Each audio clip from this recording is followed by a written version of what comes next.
구약성경 이사야 53장 1절로 9절까지 한 절씩 교독하겠습니다. 우리가 전한 것을 누가 믿었느냐? 여호와의 팔이 누구에게 나타났느냐?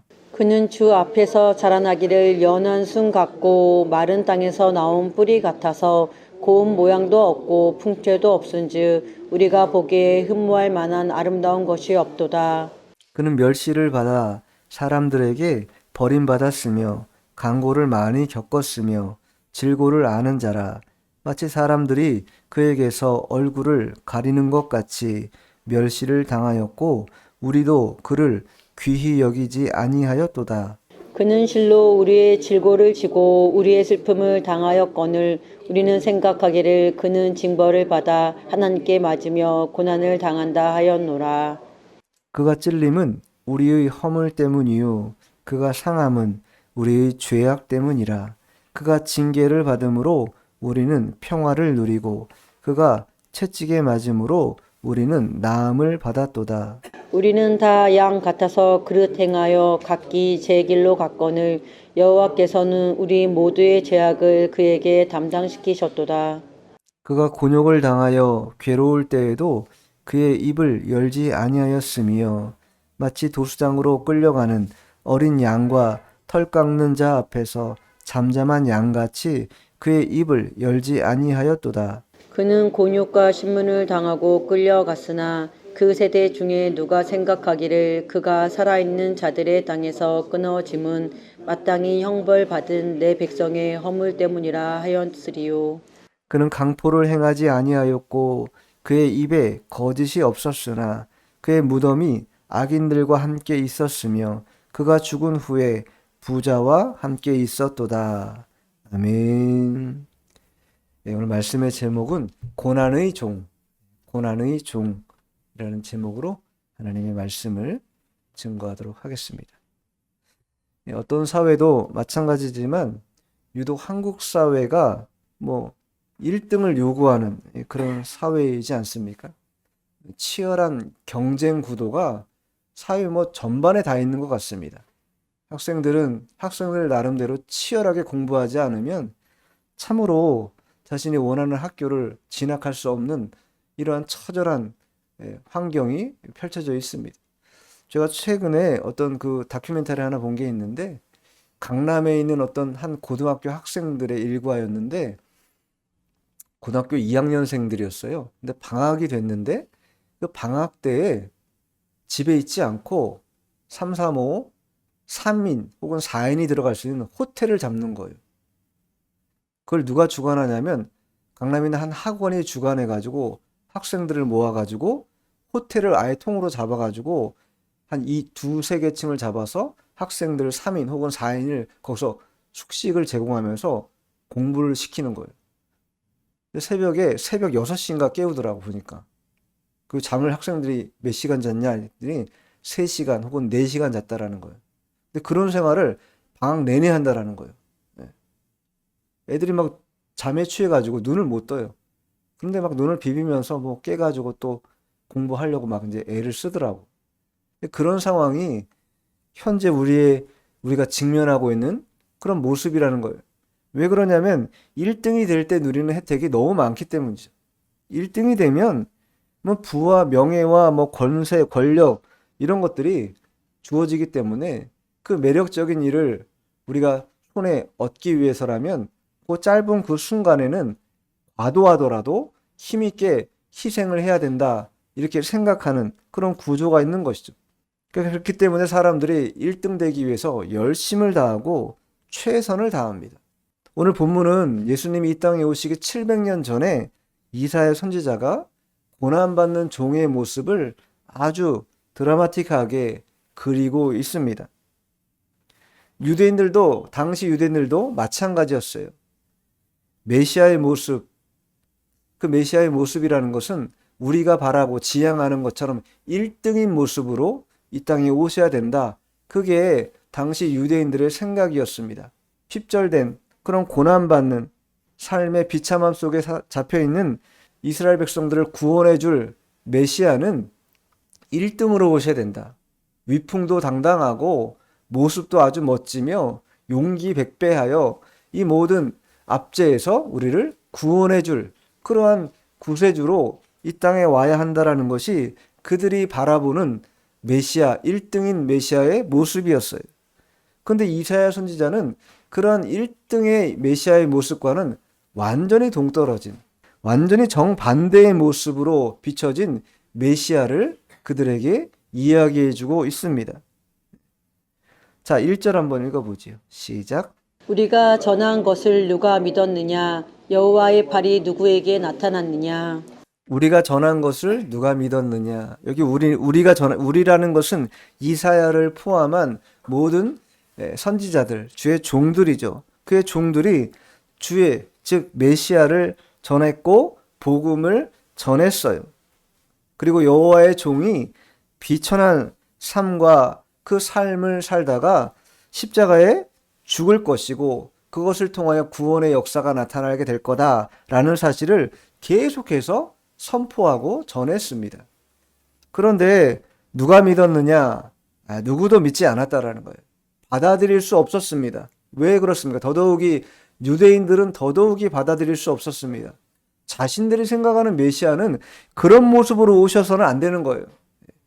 그런 모습으로는 패배자의 모습이지 승리자의 위용은 온데간데 없는 그러한 메시아는 우리에게 필요치 않다. 그게 당시 유대인들의 생각이었기 때문입니다.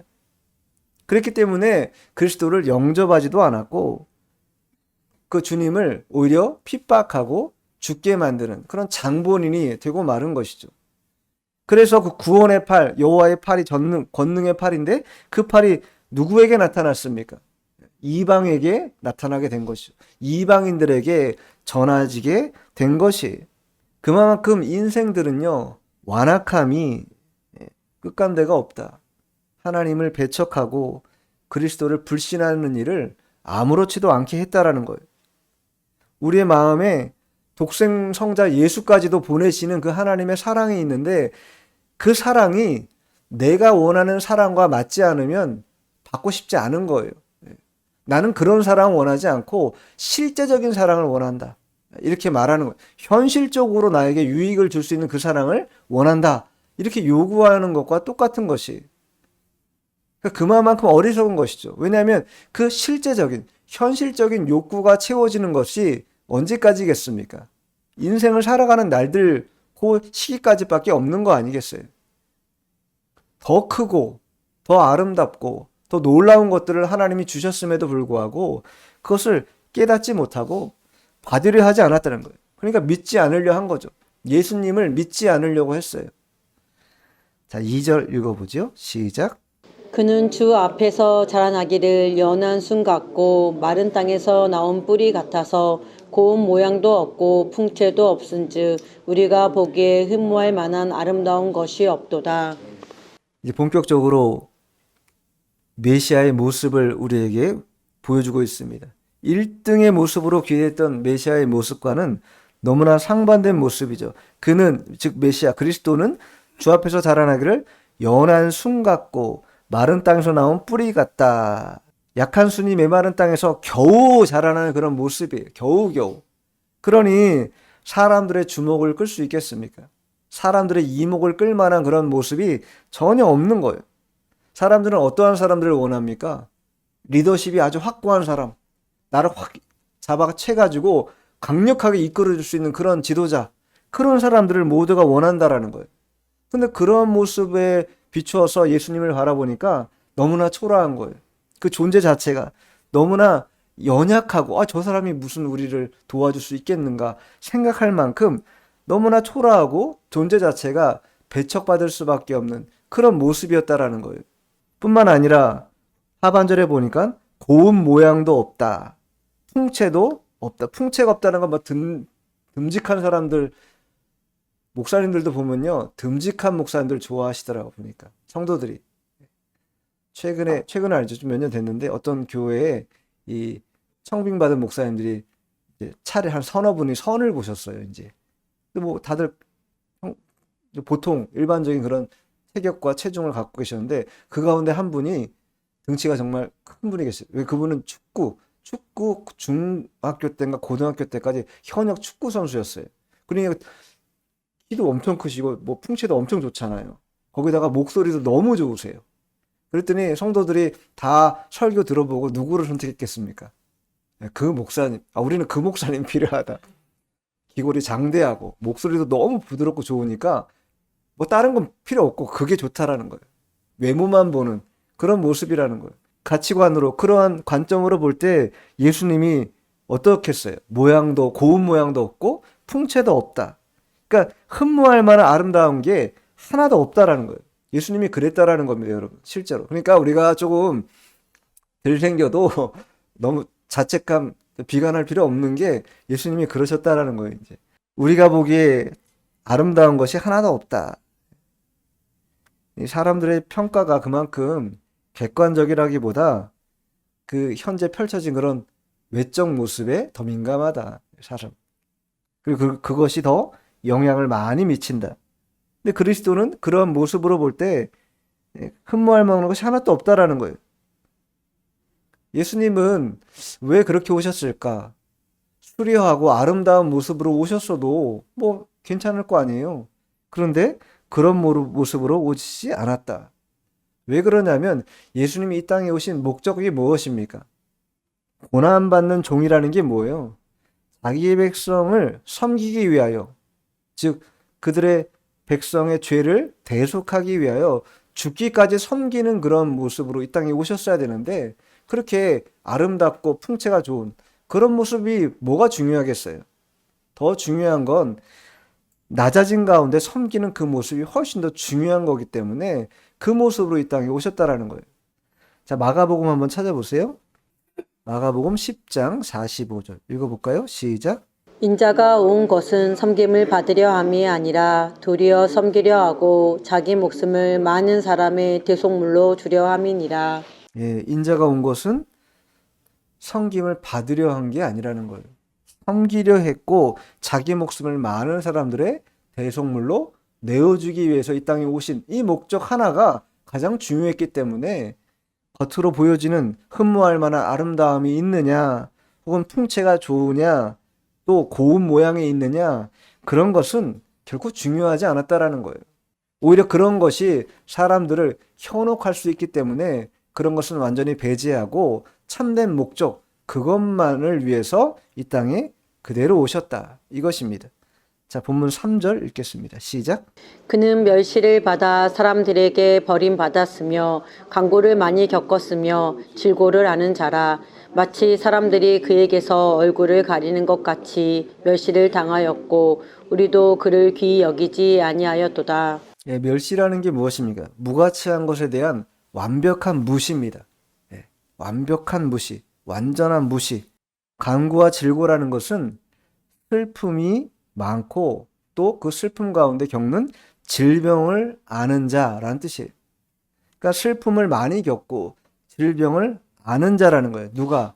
메시아가 그리스도께서 그 슬픔을 알고 질병을 아는 자라는 거예요.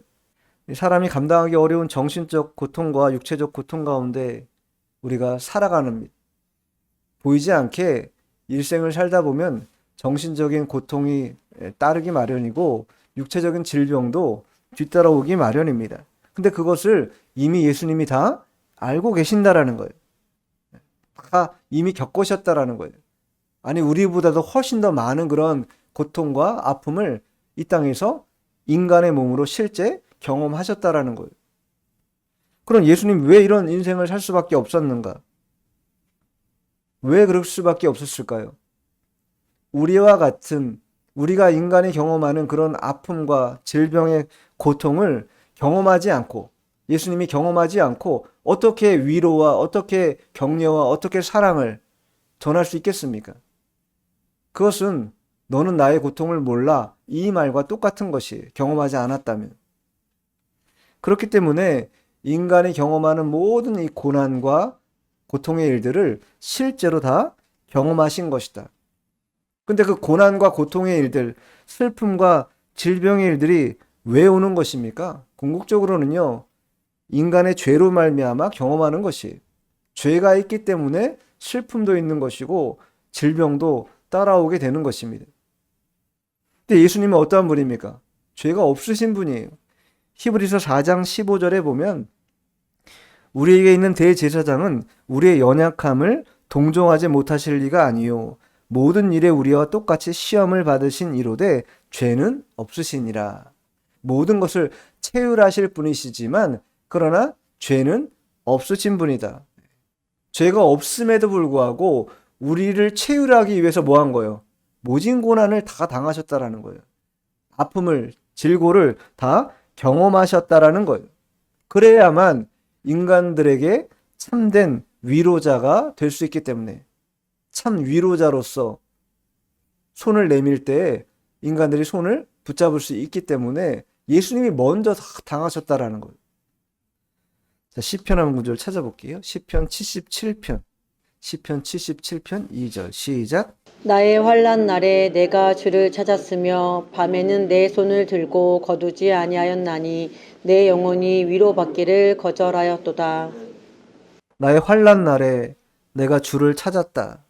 밤에는 내 손을 들고 거두지 아니하였나니 내 영혼이 위로받기를, 하나님의 위로받기를 거절했다라는 게 아니죠. 사람의 위로보다 하나님의 위로가 임하기를 기다렸다라고 하는 시편 기자의 간곡한 외침입니다. 왜 그러냐면 그래야만 참된 위로를 경험할 수 있기 때문이에요. 사람이 해줄 수 있는 위로라는 것은 한계가 있는 것입니다. 아무리 동병상련에 처지에 있어서 나를 참되게 알아주고 위로한다고 한들 그 위로가 온전한 위로가 될 수 있는가? 그렇지 않다라는 거예요.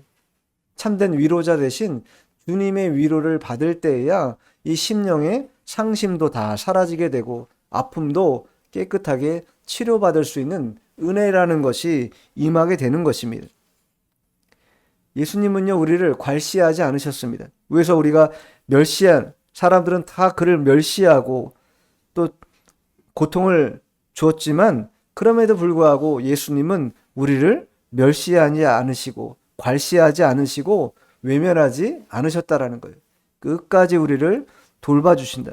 그리고 그러면서 우리의 마음과 심령에 풍성한 위로를 채워주시는, 그리고 필요를 공급해 주시는 분이 바로 주님이라는 거예요.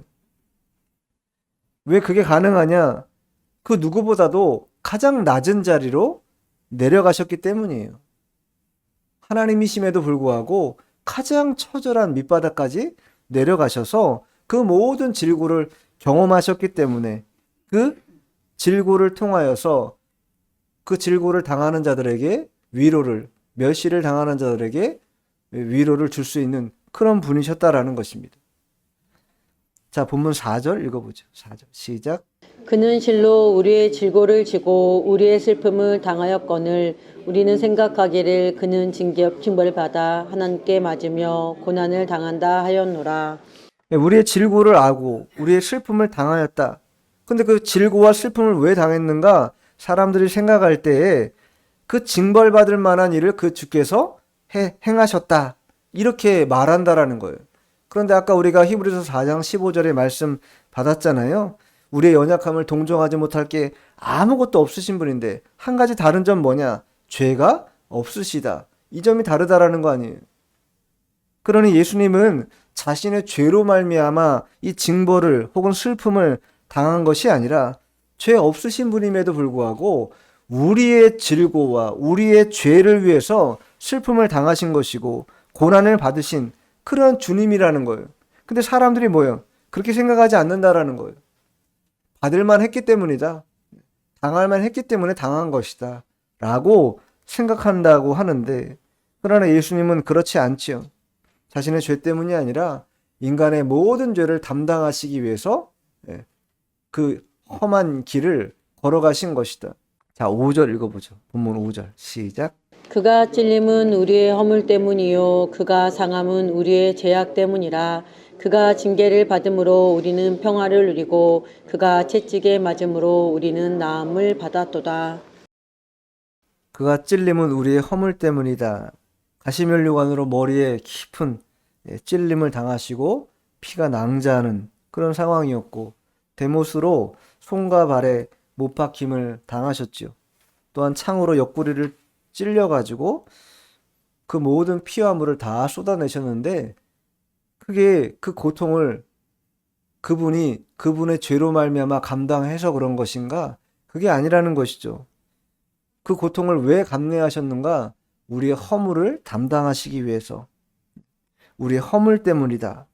또한 우리의 죄악 때문이다.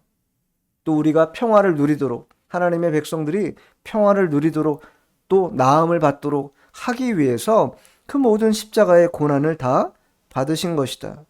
단순한 상처 정도가 아니라 뼈가 으스러지는 그런 고통을, 치명적인 고통을 다 감내하셨다라는 거예요.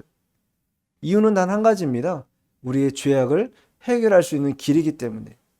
그렇게 해야 우리의 죄를 담당하실 수 있었기 때문에 그 모진 고난, 십자가의 고통을 다 감수하신 거예요. 고린도후서 한번 찾아볼게요. 고린도후서 5장 15절로 17절까지 한번 읽어보겠습니다. 그가 모든 사람을 대신하여 죽으심은 살아있는 자들로 하여금 다시는 그들 자신을 위하여 살지 않고 오직 그들을 대신하여 죽었다가 다시 살아나신 이를 위하여 살게 하려 함이라. 그러므로 우리가 이제부터는 어떤 사람도 육신을 따라 알지 아니하노라. 비록 우리가 그리스도도 육신을 따라 알았으나 이제부터는 그같이 알지 아니하노라. 그런즉 누구든지 그리스도 안에 있으면 새로운 피조물이라. 이전 것은 지나갔으니 보라 새 것이 되었도다. 이전 것이 지나가고 새 것을 만들기 위해서 예수님께서 찔림을 당하시고 또 여러 가지 징계를 받으시고 채찍을 맞으셨다라는 거예요. 주님의 피공로를 받은 자들이라면 이제 자기를 위해서 살면 안 된다고 분명히 바울 사도가 말하고 있어요. 나를 위해 대신 죽으신 주님을 위해서 사는 것. 남은 인생이라고 하잖아요. 2번 산다고 하지 않습니까? 첫 번째 인생은 나를 위해 살았다면 이제 두 번째 인생은 나를 위해서가 아니라 주님을 위해서 살아가도록 우리에게 권고하고 있는 것이, 주님을 위해 살아간다는 게 뭐겠습니까? 주님이 뭐 때문에 죽으신 거예요? 우리 죄 때문에 죽으신 거잖아요. 그렇기 때문에 우리가 두 번째 살아간다라는 것은 그 죄에 대해서 철저하게 우리 스스로가 개입해야 된다라는 거예요. 죄를 지으라는 얘기가 아닙니다. 철저하게 개입해서 죄의 문제를 애써서 해결하려고 발버둥을 쳐야 한다라는 거예요. 그 이전까지는 죄를 알지 못했기 때문에 죄를 먹고 마시는 일이 너무나 자연스러웠습니다. 그런데 이제 예수님의 그 십자가 대속을 통해서 이 죄의 문제가 심각하다라는 것을 깨달은 자가 되었어요. 그렇다면 남은 삶을 그러한 죄로 인하여서 다시 어려운 가운데 빠지지 않도록 죄를 철저하게 간섭하고 내 삶의 주변에서 사라지게 만드는 것. 물론 완벽하진 않겠지요. 그러나 철저하게 그렇게 만들어 갈 때에 고린도후서 5장 17절에 말하고 있는 것처럼 보라 새 것이 되었다라고 하는 이 외침 속에서 우리가 온전하게 그 외침대로 살아갈 수 있는 법입니다. 구원받았는데 이전과 이후가 똑같다. 그것만큼 안타까운 일이 어디겠습니까? 그것은 마치 자연인들의 삶과 방불한 것이기 때문에 그렇게 살아서는 안 될 것입니다. 또한 어린아이와 같이 젖만 먹는 생활도 결코 하나님 앞에 마땅한 삶이 아닙니다.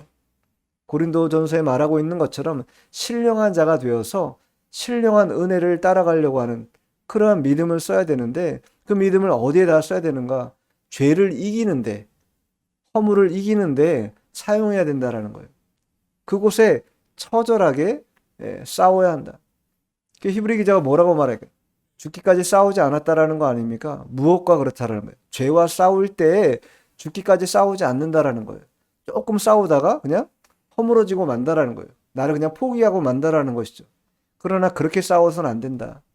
강력하게 싸워라. 왜냐하면 너를 위해서, 너가 그 죄에 허물어지는 것을 보지 않기 위해서 예수님이 십자가에 달려 돌아가신 것이기 때문에 두 번째 삶은 그렇게 쉽게 허물어져서는 안 된다라는 것이. 자, 본문 6절입니다. 읽어보죠. 시작. 우리는 다 양 같아서 그릇 행하여 각기 제 길로 갔거늘 여호와께서는 우리 모두의 죄악을 그에게 담당시키셨도다. 예, 우리는 다 양 같아서 그릇 행하여, 그릇 행한다. 우리는 다 앞에 있는 탐욕, 욕망 이런 것을 바라보면서 나아갑니다. 육체의 눈으로 보기 때문에 영적인 근시안이 있는 거예요. 영적인 눈으로 보지 못하는 것이죠. 그 길이 멸망의 길이요 탐욕의 길이 결국 우리의 숨통을 조이고 있다라는 것을 알지 못하는 어리석은 선택을 하고 양들처럼 그렇게 각자 제 길로 가는 것이 마치 사사기 표현으로 하면 자기 소견에 옳은 대로 그렇게 걸어가는 것이죠. 제 뜻대로, 자기 생각대로. 그러나 왕이 계십니다. 우리에겐. 그리스도 예수께서 우리의 왕 되시기 때문에 그분의 뜻에 합하여서 우리가 걸어갈 때 멸망과 사망의 길이 아니라 생명의 길로, 진리의 길로 걸어갈 수 있게 되는 것입니다. 그 죄악의 길을 우리 대신해서 걸어가도록 하기 위해서 그 죄악의 짐을 다 짊어지도록 하기 위해서 예수님이 이 땅에 오신 것이다. 누구 대신 그렇습니까? 우리 대신 그 짐을 짊어지기 위해서 이 땅에 오셨다라는 거예요. 우리가 예수를 믿는 그런 성도라고 한다면 그리스도와 연합된 자라는 것을 알아야 됩니다. 죽는 것도 연합됐고 부활하는 것도 연합된 자가 되었기 때문에 주님과 함께 한다라는 그런 마음을 가지고 있어야 돼요. 그 마음이 있을 때 우리 공로를 주장하지 않습니다. 내 것을 주장하지 않고 또한 아무런 자랑도 하지 않는 것이죠. 오직 주님의 은혜다. 다만 우리는 하나님께 감사할 따름이다. 우리가 구원받은 일에 우리가 한 일이 뭐가 있겠습니까? 아무것도 없잖아요. 아무것도 우리가 힘을 쓴 일이 없습니다. 여전히 죄악과 어둠 가운데 있는 우리들을 그냥 하나님이 극진하신 사랑과 긍휼하심으로 우리를 구원하신 것이에요. 예수님을 통해서. 그러니 얼마나 우리가 감사해야 될 일인가. 아까 고린도후서 5장 15절로 17절 말씀 읽은 것처럼 이 갈라디아에서도 비슷하게 뭐라고 말합니까? 2장 20절 내가 그리스도와 함께 십자가에 못 박혔나니 그런즉 이제는 내가 사는 것이 아니요 오직 내 안에 그리스도께서 사시는 것이라. 이제 내가 육체 가운데 사는 것은 나를 사랑하사 나를 위하여 자기 자신을 버리신 하나님의 아들을 믿는 믿음 안에서 사는 것이다. 이렇게 말하지 않습니까? 새로운 피조물이 됐다라는 것은 나를 위해 살지 않고 내 안에 살아서 역사하시는 그 주님을 위해서 믿음으로 사는 것이다. 이것입니다. 자, 7절, 8절이죠. 7절, 8절. 시작. 그가 곤욕을 당하여 괴로울 때에도 그의 입을 열지 아니하였으며 마치 도수장으로 끌려가는 어린 양과 털 깎는 자 앞에서 잠잠한 양 같이 그의 입을 열지 아니하였도다. 그는 곤욕과 신문을 당하고 끌려갔으나 그 세대 중에 누가 생각하기를 그가 살아있는 자들의 땅에서 끊어짐은 마땅히 형벌받은 내 백성의 허물 때문이라 하였으리요. 그가 곤욕을 당하여 괴로울 때에도 그 입을 열지 않았다. 괴로우면요, 입을 열게 마련입니다. 고통이 있으면요, 누군가에게 하소연하기 마련이고, 거기다가 억울한 일을 당했다고 하면 더더욱이 막 하소연하고 내가 너무 억울하다 말하는 것이 인지상정일 것입니다. 근데 예수님은 죄가 없으신 분인데 모진 곤욕을 당하셨는데도 불구하고 그 입을 열지 아니하였다. 오히려 도수장으로 끌려가는 어린 양 같이, 마치 어린 양 같이. 그래서 요한복음 1장 29절에 세례 요한이 뭐라고 말합니까? 보라, 세상 죄를 지고 가는 하나님의 어린 양이다. 그 어린 양이 하나님이 보내신 어린 양이라는 거예요. 그 목적이 무엇인가? 세상 죄를 짊어지고 가기 위해서 이 땅에 오신 것이다. 이렇게 말씀하지 않았습니까? 그러니까 철저한 순종, 그것이 메시아를 보여주는 것이, 그러니까 예수님의 고난과 죽으심은 우리의 허물 때문이다. 그런데 8절에 보니까 그 세대 중에 누가 생각하기를 그가 살아있는 자들의 땅에서 끊어짐은, 살아있는 자들의 땅이라는 것은 현재죠. 현재. 현재의 땅에서 끊어지는 것이 마땅히 형벌받을 내 백성의 허물 때문이라 하였으리요. 하였으리요라는 것은 깨닫는 자가 없다라는 거예요. 예수님께서 이 땅에서 형벌받을 자신의 백성들을 위해서 목숨을 다 내어놓았는데, 그런데 그것을 깨닫는 사람이 아무도 없다. 아무도. 속죄의 죽음이 아무도 그것에 대해서 칭송하는 자가 없이 그냥 그렇게 자신의 생명과는 별개의 문제다라고 말하는 사람들이 많았다라는 거예요. 계시를 깨닫지 못했기 때문이죠. 자, 마지막 9절 읽어보죠. 시작. 그는 강포를 행하지 아니하였고 그의 입에 거짓이 없었으나 그의 무덤이 악인들과 함께 있었으며 그가 죽은 후에 부자와 함께 있었도다. 7절, 8절도 그렇지만 그는 강포를 행하지 아니하였다. 억울함을 당하잖아요. 강포라는 건 어떤 일입니까? 난폭하다라는 거 아니에요.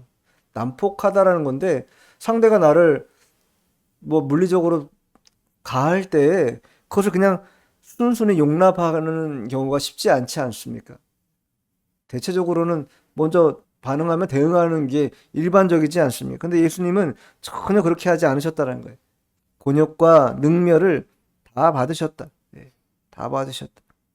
어떠한 대응도 하지 않고 묵묵하게 다 희생 제물이 될 때까지 다 말하지 않고 다 받아내셨다라는 거예요. 죄인이 아닌데 죄인 취급을 받고 죄인 취급받는 그러한 모진 그런 고난이 계속 쏟아지는데 그 쏟아지는 비를 다 맞듯이 다 그냥 맞았다라는 거예요. 아무런 말도 하지 않고. 그러면서 하반절에 보니까 그가 죽은 후에 부자와 함께 있었도다.